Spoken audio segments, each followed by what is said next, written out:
Still got now these days. We have Guy's been the up and coming geek, That's right? We've yeah, heard him quite a bit. name. He did really well at CEO. Obviously, we have Dr. Danny Pham. He's like the resident Zangief of the US. But they all play a little differently. We've already seen one Japanese Zangief go down in the other winner's semi-final of this pool. In fact, ending Walker. It was Kobian. Itazan makes his second appearance on stream, going up against NuckleDu here, and NuckleDu goes to the throw, but Itabashi Zangief walks back. It's the punish counter. A lot of punish counters coming through. Keeping them neutral again. Often carrying to jump double knee. Certainly an interesting response, making the hard read that there'll be another boom, but that time NuckleDu only able to block, didn't look for the late parry, didn't have charge for a flash kick. Itazan gets in, and once again he makes the right read, and he's so good at that, isn't he? Just somehow correctly guessing so frequently. That's what you have to do as a Zangief player. You have to guess right on the 50-50s, on the jump or the parry. That's, you know, when you're making the offensive read. Yeah, because you're right. It's not just the mix. It's literally you have to guess to get in as well a lot of the times. And I feel like in this range is very, very difficult for Zangief, right? Like this is where you don't really have the buttons to, well, as I say that, the medium punch comes out into the target combo. And I think that's probably the stand fierce and the medium punch, the best tools to use against Guile in this matchup. Because of the armor on the fierce as well. We're just kind of sprinkling the damage in against Du right here. Nice, perfect parry. All right, no extension past the hell stab, just leaves him there. Big jump in, and again, he's right with the reads. The OD Lariat into the level 3. Fantastic stuff from Itazan. He can't get it wrong at the moment.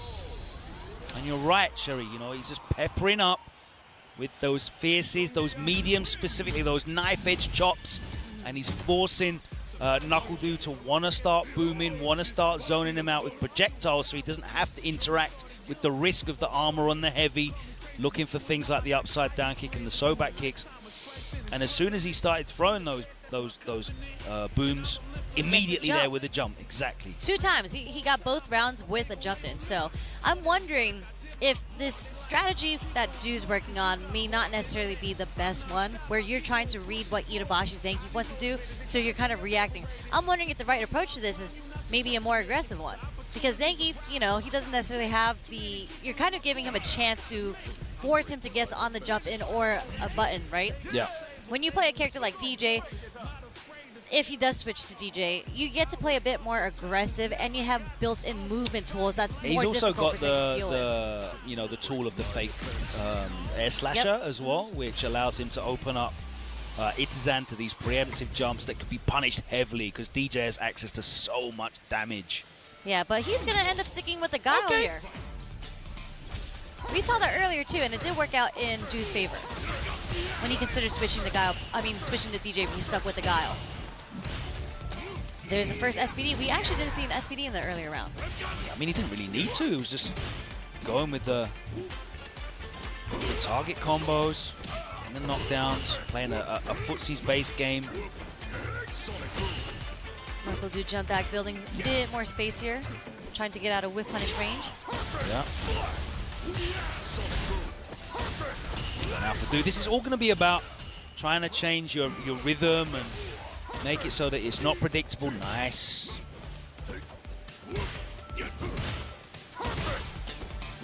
Yeah, immediately goes to the heavy because Du starts introducing the upside down kicks. There's the jump in as well, though, because you can see that Itazan is just running an offensive flow chart of chop, chop, chop.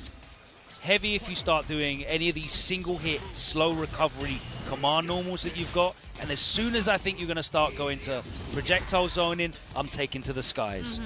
Landed 2 command grabs now, though, so he's feeling very confident. Du's trying to work on building some space and trying to bait out some whip punishes, but we're seeing more drive rush, more offense come in from Du's side, but he's in the yellow. He's very close to being burnt out. There's the plus frames, and there's the burnout. No, that's still punishable. The jump again! Armor on the Fierce. This is going to be it. Yeah, he didn't have the cancel. Yeah. Yeah.